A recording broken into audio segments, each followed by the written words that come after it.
Good afternoon. I think by the time we are done today, healthcare will be completely and permanently fixed, and we won't have any issues. So we got a couple of hours to tell you about what I'm doing, because I think by 5 o'clock we'll have all the solutions. But joking aside, my background, I have been in healthcare. I'm the guy you love to hate. I was an insurance company CIO for a major Blue Cross Blue Shield, and I worked for Medicare and Medicaid, and implemented various healthcare policies for President Bush and President Obama. So being very involved in healthcare all my life. I was very proud of the big fancy systems I used to own and build, with big blinking lights and massive checks we wrote.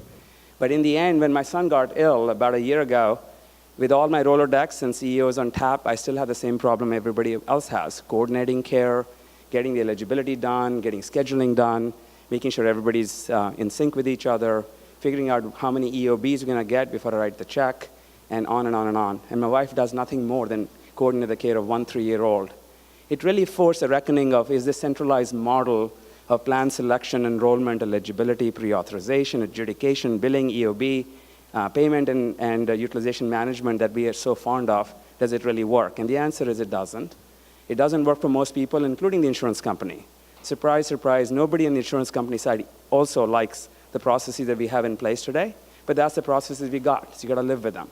So I decided to leave my fancy perch and start a company on blockchain that would allow me to decentralize processes that I was very proudly centralized around. So essentially, what is Solve.Care doing? 3 things we don't do. We're not a medical records on blockchain. Others will solve that problem. Good luck, and I hope you succeed. We are not doing an integration framework where everybody will magically connect with each other and we'll have another blockchain-centric health information exchange that the data will fly. That's not. Oh, okay. Better? We're not doing a health information exchange on blockchain. We're not doing medical records on blockchain. We're not trying to do clinical trials or patient-submitted data on blockchain. What we're doing is the back plumbing of healthcare, which is administrative and financial. So what do we really do? So about a year and a half ago, I bought a software company in Ukraine to build a blockchain solution for things like, how do I select a provider? How do I do direct scheduling? How do I share my eligibility data? How do I get pre-authorization done without having to call the insurance platform? How do I get billing done and reconcile it with direct payment tokens? So what we are really doing is building a healthcare payment and administration platform that a patient can use to directly interact with the provider with delegated authority from me, the insurance company. I don't want you to call me. I don't want you to access my call center, my eligibility center, my adjudication system. I want to give you the delegated authority to go see whoever you want, and if that doctor accepts my token, then I'll pay them what I promised to pay them. Dramatically changes access to care, reduces tremendous amount of cost and friction, and stops me from being the bad guy, because I really never want to be the policeman of care, but I've become so. I really want to be the facilitator of care. My job is to manage, not to prevent care, because look, it's not in my interest to have you be sick, because if you get sicker, I write a bigger check. So unlike popular wisdom, insurance isn't out to make you sicker. It's out to get you well faster, but it wants to prevent abuse. It wants to prevent overutilization. So that's our mission. We are not an insurance platform, but we are a platform on which insurance companies can decentralize processes that are very difficult for patients and providers. So there are really 3 parts to the platform. We built it on a blockchain. We didn't decide after we had a platform, let's plug in blockchain. I couldn't do what I do today without blockchain, because I need a decentralized ledger to even conceive of an idea of an eligibility token that you can carry in your wallet and show to any provider. I could not conceive of contracted providers getting paid without some kind of a distributed ledger. So we're talking about fundamental use of blockchain in a way that we can administer healthcare differently. On top of that ledger, which is called our Care Ledger, we built an application called Care Wallet, which there are 3 flavors of it: patient wallet, physician wallet, and administrative wallet. And that wallet has specific cards that you have a reason to have in your wallet. As a patient, you have an eligibility card. As a patient, you have an appointment card. As a patient, you may have a referral card, a prescription card. But as an administrator, I have a utilization card. I have a premium card, and so on. And a physician has equivalent cards in their wallet. These cards operate on the chain. So I don't need to have you calling me and checking what's your copay, what's your deductible, what's your coinsurance, who's in the network, who's not in the network. My goodness, I'm already sick of it. So that's the idea, that why am I doing all this stuff that pisses you off I have to do it, and everybody hates each other. Let's actually decentralize functions that impede care. Our clients are insurance companies. Yes, the big bad blues, my former employers, they are the clients, the Humana, the Cigna, the United. They are all interested in doing what we are proposing. You just have to go to LinkedIn and listen to the Humana CEO, and he basically is going to tell you exactly what I'm telling you, that this model needs to be changed, and that's what we're after. But then, fundamentally, we are also after direct payment to provider. The providers hate the idea that they deliver care to you, and then I pay them 97 days later, and they don't know how much they're going to get paid. Really? How is that supposed to make my provider excited about taking care of my patients? So we are trying to think of a model and decentralizing payments, making them real time, so 92% of the claims in the US actually don't need to be adjudicated. They could be real-time payment. And the benefit to the provider is that they can see you and they know how much they're going to get paid and get paid real time in a care coin and redeem them at their will. And why do I want to do that? Because it saves me a tremendous amount of adjudication dollars. As an insurance company, I don't get any medals for spending money on adjudication. So it's essentially about decentralizing healthcare for the benefit of all. At the heart of it is a care wallet, which has 4 types of cards. The care wallet is clinical, administrative, financial, and technical. Clinical cards are things like self-care management for chronic diseases and preventative care and so on, smoking, diabetes, and so on. On the administrative side, we have cards for eligibility, enrollment, referral, payment, prescription. The financial side is essentially making sure that I'm paying out of pocket what I should pay, and I'm paying the rest out of my wallet in care coins. And the technical is the essential integration, if I need to have integration with the back end, but not clinical. We're not about clinical data on our chain. I'm going to skip the video in the interest of time, but it is on our website if you would like to go see it. So let me jump straight to the type of functions we are talking about. These are the type of clients we have on the left. That's our institutions who we plan to sell to. Adoption isn't voluntary. Adoption is mandated. When I'm an insurance company and I have a provider network, providers are my contractors. I tell them to use a care wallet, they have to use it. It's not voluntary. It's not like, oh, please use the wallet. It's like, use the wallet so you can get paid real time. Same is true for patients or insured. Instead of mailing you a plastic card, which says your BIN number, your RX number, your group number, I'm going to send you a care wallet and give you a real-time eligibility card so you can actually query the wallet and say, what's my deductible today? So you don't have to carry on the dumb plastic that's always out of sync with the reality of and you don't have to call my back call center.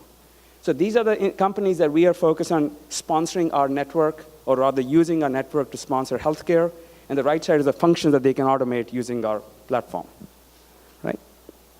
Let's move to what we are doing today. So the big innovation of our platform is 2 types of tokens. One is a payment token called CareCoin. CareCoin is not traded on the exchanges. It's not variable value. It's a stable value payment token that I issue into your wallet so you can pay the provider. And the provider has guaranteed redemption value. It can also have variable performance value. If the provider takes good care of you, gets you out of the hospital 3 days faster, and makes sure that you don't have a relapse and get readmitted, they get a variable dollar. But they know the base dollar the moment they see you, right? It's a guaranteed payment token. It's backed by my reserves. There is no fluctuation in the value. Redemption value of a dollar coin is always going to be $1. It may become $1.10 because you are such a good provider, but it won't become 99 cents. The care coin only operates with the benefit of a gas coin or utility coin called CAN, Care Administration Network Token. So the more care coins that circulate, the more CAN tokens are needed. And that's where the free trading comes in. The CAN token is what investors, clients, institutional or non-institutional people can buy and hold, and that's what they will trade in the market. And if I'm trading 1 billion care coins in the market because Blue Cross ABC wants to issue payments on care coin, I need 1 million CAN tokens. But if I have 100 billion on the care coin, then I need that many more CAN tokens. Same is true for more care wallet users. If you want to pay for your care wallet subscription because your employer doesn't pay for it, or your cards, and so on and so forth. So as our platform grows in adoption, as more care wallets get issued, as more care coins circulate, as more care cards are being utilized, CAN token is fueling all that, like ether gas, same idea. Clear? Now, what I want to make sure is that you understand, care coins are unlimited. If you have $1 trillion, as some insurance companies indeed do in reserves, you can issue 1 trillion care coins. Nobody stops you from doing that.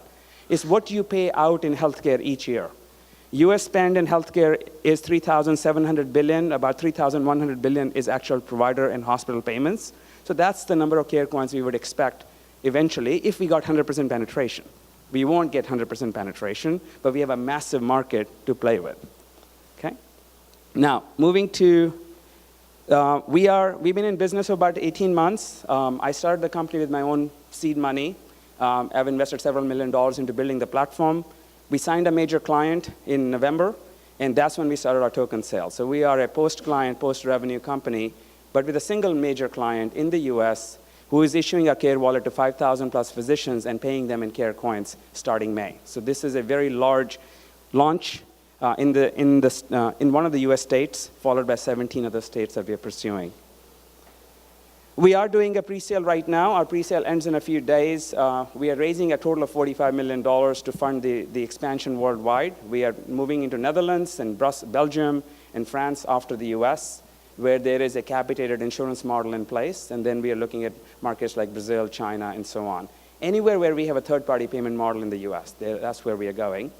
So we are doing a $10 million pre-sale, which ends in a few days. And then 30 days later, we are doing our token sale on February 21. The total amount of money we're looking to raise is $45 million, out of which we've raised about $7, and the rest is to come. And what we are selling is a utility token, right? We are selling the CAN utility token. That's the gas for the platform. So what you're buying is adoption of our platform.